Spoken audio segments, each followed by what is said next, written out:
Good morning.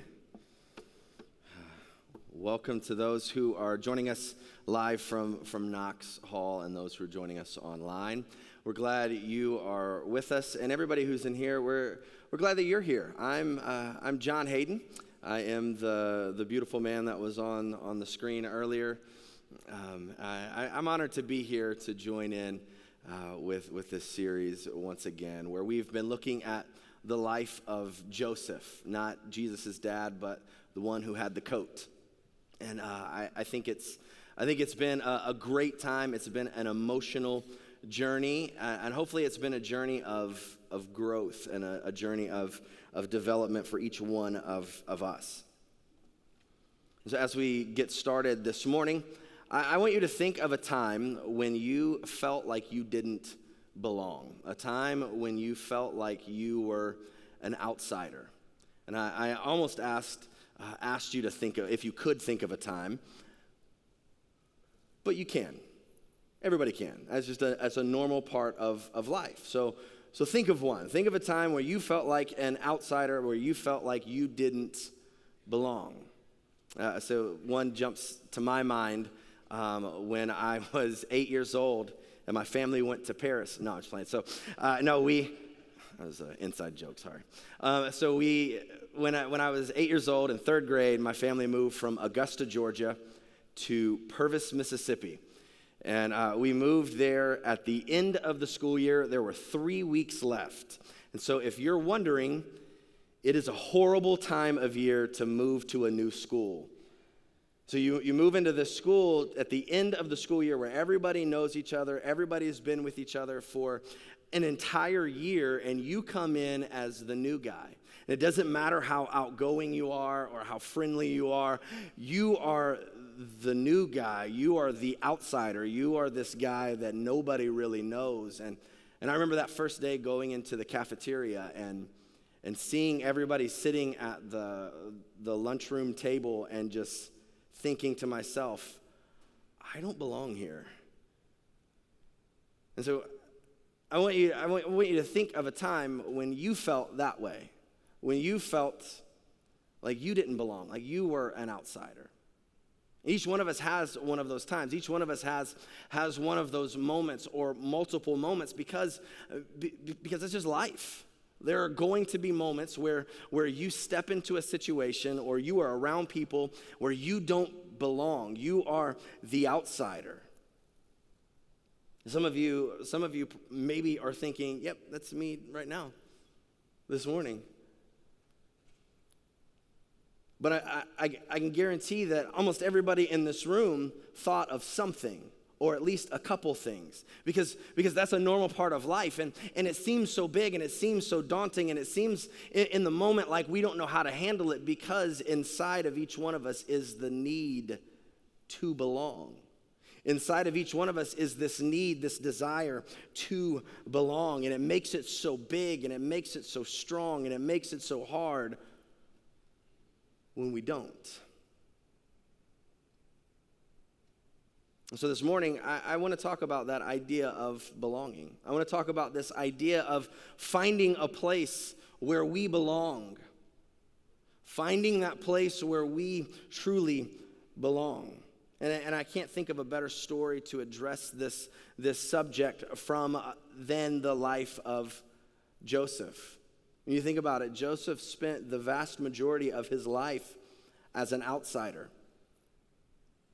Most of his life, he did not belong where he was. And so can we quickly walk through the life of Joseph just to get us to the point that we're going to look at this morning?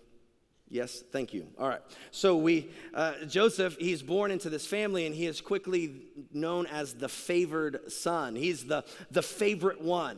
He's the one that his dad loves. And Joseph did not handle himself well. He shared dreams, and he shared things that he had no business sharing. He should not have shared, such as, hey, one day, all you guys, my brothers, you're going to bow down to me. Not a good idea. Don't do that.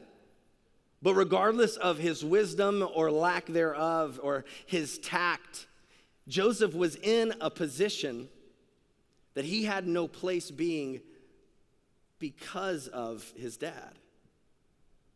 See, when his dad favored him and loved him so much more than the others, what happened is he put him in a place in his family that he had no business being.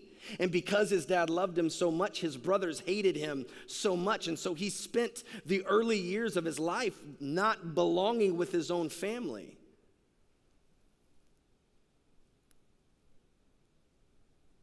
And then his brothers hate him so much that they sell him into slavery, and he goes to Egypt, and he spends the next 17 years in Egypt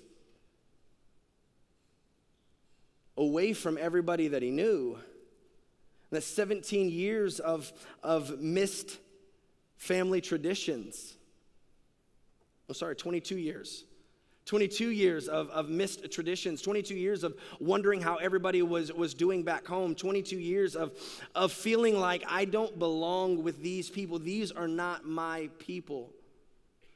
And even though God used him, and even though God brought him to a place of authority and brought him to a place of power and of privilege, he still is an outsider.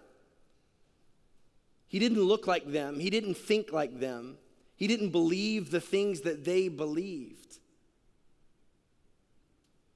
And so in chapter 43 of Genesis, we see that his brothers come to Egypt to buy food, and Joseph recognizes them and brings them to his house and shares a meal with them. They don't know it's Joseph, but he knows it's them, and they share this meal. And in chapter 43, we have this verse right before they eat. It says, they, Joseph's servants, served him, Joseph, by himself, and them, the brothers, by themselves, and then the Egyptians who ate with them by themselves, because the Egyptians could not eat with the Hebrews, for that is an abomination to the Egyptians. So Joseph was in this place, this position of power, of authority, and the people that he was there with did not even eat with him. He had no deep, intimate relationship. He felt like an outsider everywhere he went. And so now at 39 years old, his brothers come to live with him, and his dad comes to live with him, and he spends the next 17 years with his family trying to make up for lost time. But you can read the story and realize that his brothers were scared that he was going to kill them at any moment. His brothers were scared that he was gonna seek revenge because of what they had done to him. And so because of that, they probably, my guess, they probably put up some walls and wouldn't allow him to get real close, and they never really let him feel like he was a part of it. And he spent the majority of his life, and now we see him at 55 or 56 years old, feeling pretty much his entire life up to this point like he did not belong, like he was an outsider. And so Joseph receives word that his dad, the only person to ever make him feel like he belonged and was loved and was accepted and wanted, he receives word that he's about to die. And so Joseph takes his two sons in to see his dying father one last time.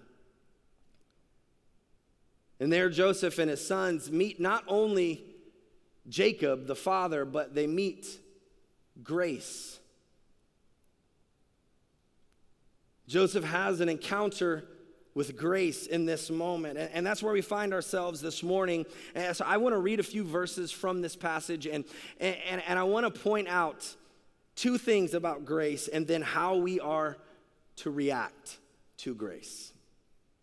See, Joseph goes in, and Jacob's servants tell him that your son Joseph is here. And so it says that he rallies himself and sits up on the bed. And I love the lack of pleasantries. There's no small talk. There's no hello. There's no chit chat. He jumps right into the point, and he says, God Almighty appeared to me at Luz in the land of Canaan. And there he blessed me and said to me, I am going to make you fruitful and increase your numbers. I will make you a community of peoples, and I will give you this land as an everlasting possession to your descendants after you. And so what he's saying is that God promised me that he was going to give me a big family. that he was going to bless us, that we were going to become this great nation, and he was going to give us this land as our land.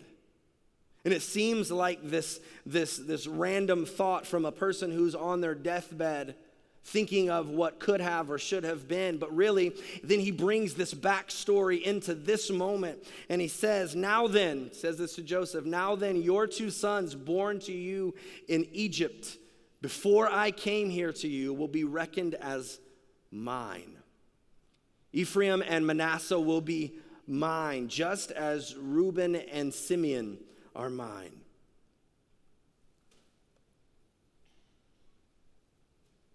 This verse can be translated to say, I'm taking your sons as my sons, and they're going to replace Reuben and Simeon at the top of this patriarchal system of our family. And this is the first mention of adoption in the Bible. This is the first mention of adoption in the Bible that I know of where he brings these 2 boys into a new position in his family, no longer grandchildren, but now sons.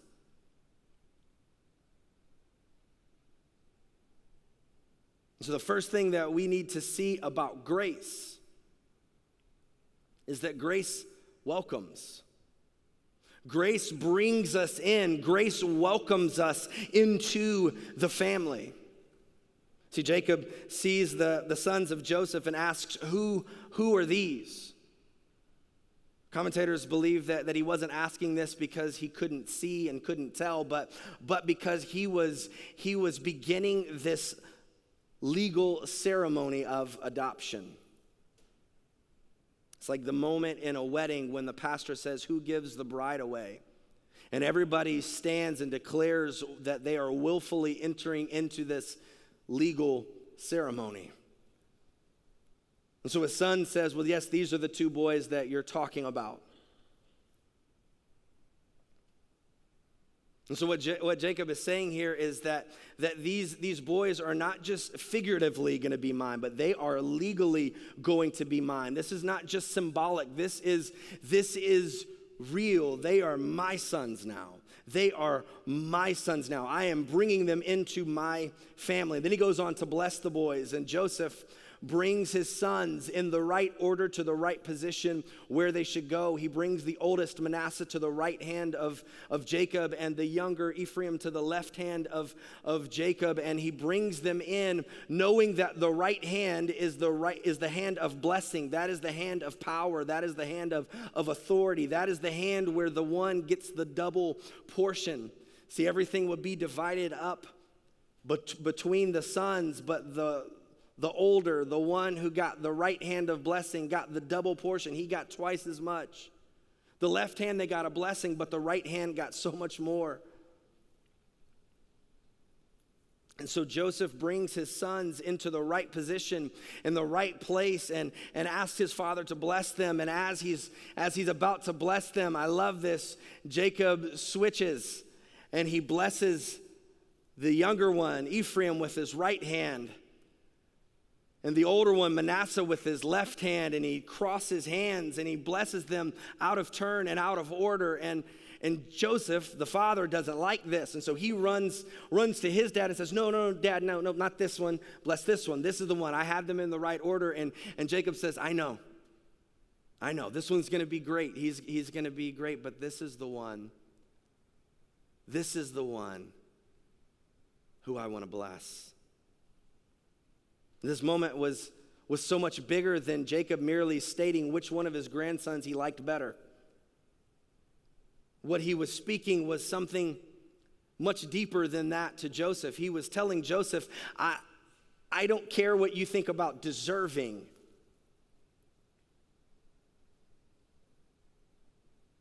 I don't care what you think about which one deserves what. I don't care about that. I care about what I want, what I think, what I feel, what I declare.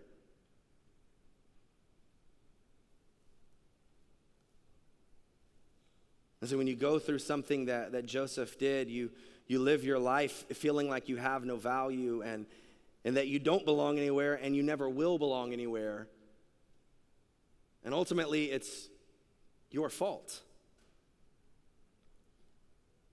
So now Jacob, with his son Joseph at 55 or 56 years old, he declares once and for all, Joseph, you and all that belongs with you, all that comes with you, all of the baggage, everything that you bring with you is welcome with me. I want you with me. This is a beautiful moment where grace is being extended to this son, saying, I want you in, I want you with me. You belong with me, and not just belong, but you belong better than you can imagine. And that's the second thing that we need to see about grace. Not only does it welcome us, but it blesses better. So not just better than we deserve, but better than we can even imagine. Deserving doesn't even come into the equation.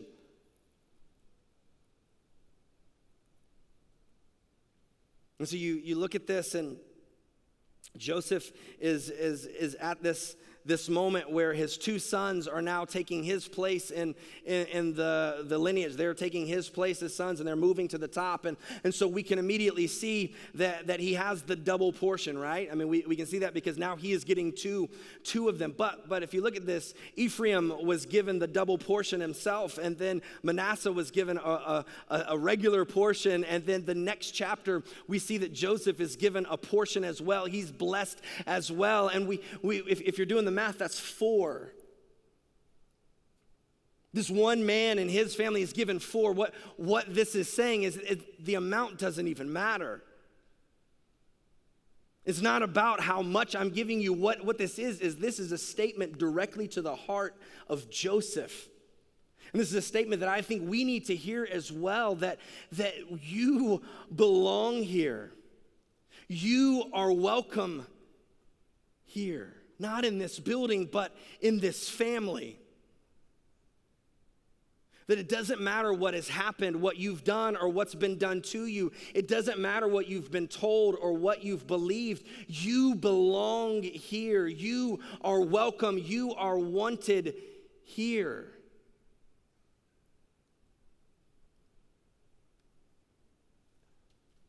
And we see Joseph brings his two sons that he produced, and he puts the one forward that he thinks deserves the thing. And his dad says, nope, not that one, this one. Just to say that it's not about deserving, it's about grace. It's about what I want to do. And so how are we to react to grace? How are we to react to grace? Not how do we react, but how should we react? And I want to be clear about that, because how we do react isn't always how we should react, because we have the tendency to misunderstand grace. And we have the tendency to ignore or to diminish the full weight of what grace is.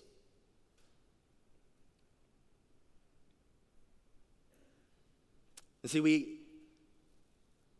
have this sense in our minds where we can understand that grace is unmerited, right? That we don't get it because we deserve it, but it's conditional in a sense, right? I mean, at least a little bit. Like there are things that we can do to get the good grace, get the better place. There are things that we can do to get this good side of God. And then there are things that we do that help us or cause us to lose a little bit of grace.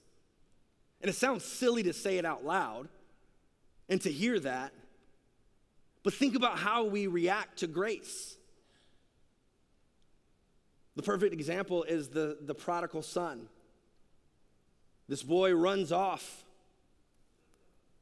He runs off and does his own thing, and then finally it says he comes to himself when he's in the pig pen, and he realizes that the servants back home have it better than I do here, and so he gets up and he starts going home, and he writes this speech about how he deserves to be a servant.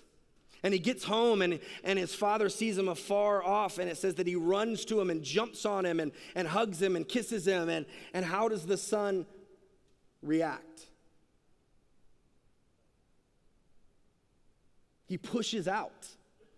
He pushes out of the grip, out of the embrace of grace, and begins to share this speech. Okay, Dad, this is why I deserve to be a servant. And how many times have we messed up? How many times have we gone off? How many times have we done something and then come face to face with grace and we feel the embrace of grace only to push our way out so that we can show God that we deserve to be a little less loved, a little less accepted, a little less welcome? And this morning we have to realize that it doesn't matter what we deserve. And how we are to react to grace is to rest in it. Simply rest. Simply rest in the grace of God. All week I've been thinking about this one story that has just been on repeat in my mind. My dad was a pastor, and I'm going to share a little secret about pastors. See, pastors have their favorite stories, the ones that they share that really drive home a point. And so they share them at their church, some. You know, every few years they'll pull it back out and be like, oh yeah, this is a good one. But when they go somewhere else, they use that story because it really drives the point home. And they know it's good, and they've learned to hone it and shape it and make it really, really good. And so one of my dad had a lot. And so one of the ones that stands out the most to me is the story of this son, right? So this boy gets on a train. This young man gets on a train, and this older gentleman sits next to him and notices that he's troubled. And so he asks him, where are you headed? And the young man says, I'm not real sure. And so he looks and he pushes him for clarity and says, what do you mean you're unsure? And so the boy or the young man begins to share all of the details of the situation. And he says, I committed a crime and brought shame to my family, and I spent some time in jail. And as I was approaching my time to be released, I wrote a letter home to my parents and said, hey, I don't know if you want me home. I don't know if I'm welcome home, but I'm getting out, and I'm going to be on this train. And if it's okay for me to come home, if I'm welcome home, I want you to tie a white ribbon on one of the limbs of the old apple tree. I'll see it as I pass by on the train, and if I see a ribbon there, I'll know that it's safe for me to come home, that I'm welcome home. And if I don't see one, then I'll just keep on going, and I won't bother you anymore.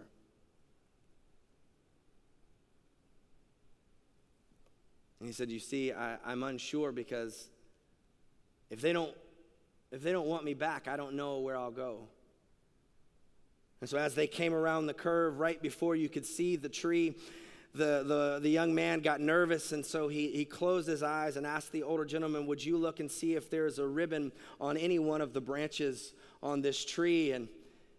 And as they passed by, the older gentleman chuckled and said, son, I think it's okay to go home.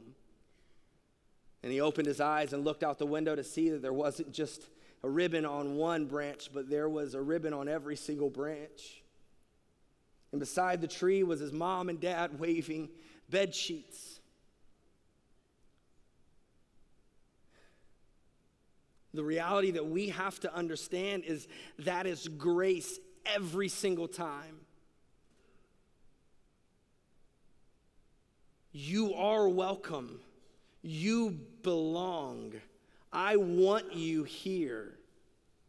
And we have to learn to rest in that. And all resting is just trusting that he is who he says he is, that he will do what he says he will do. And then everything from there is a response. Everything from there is a response. If you've been to church ever in your life, you've heard of some next steps, right? This is a list of things that if we're not careful can sound like 3 things or 4 things that we can do to help us get on God's good side. And that's not what they mean. That's not what the church means by this. But what it looks like is that we're saying if you attend worship, then God's gonna be happy. If you join a small group, He's gonna love you. If you serve, He's gonna bless you even more. All of those things are good, and all of those things are formative for us. But we can't do them to earn anything. Because what happens is we do them, we say, God, I read this much, I went to church this much, and I joined the small group, and I've served this much, and you love me now, right? And He looks at it and says, yes, I love you, but not because of that. I love you because I love you. Anything that we do needs to be a response, not to earn. A response to His grace, not to earn His grace.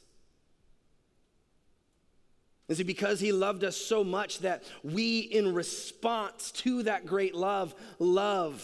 Because we've seen who He is and how awesome He is, we come to church every week because we can't help but join in with other believers to declare how awesome He is and how beautiful He is and how wonderful He is. And we join a small group not because we think He's going to be happy or pleased with us. We join a small group because out of a response for what He's done to us, that we have to grow and walk with other believers. And we begin to serve not because we want to earn some brownie points with God, but because He's done so much for us that we, in response, have to do something for someone else. And see, I want to give you a next step, something that you can do, something that we can go home this week and begin to do this in our lives. And all I can think about is to rest and respond. Rest in His grace and respond to this grace. Stop trying to earn it.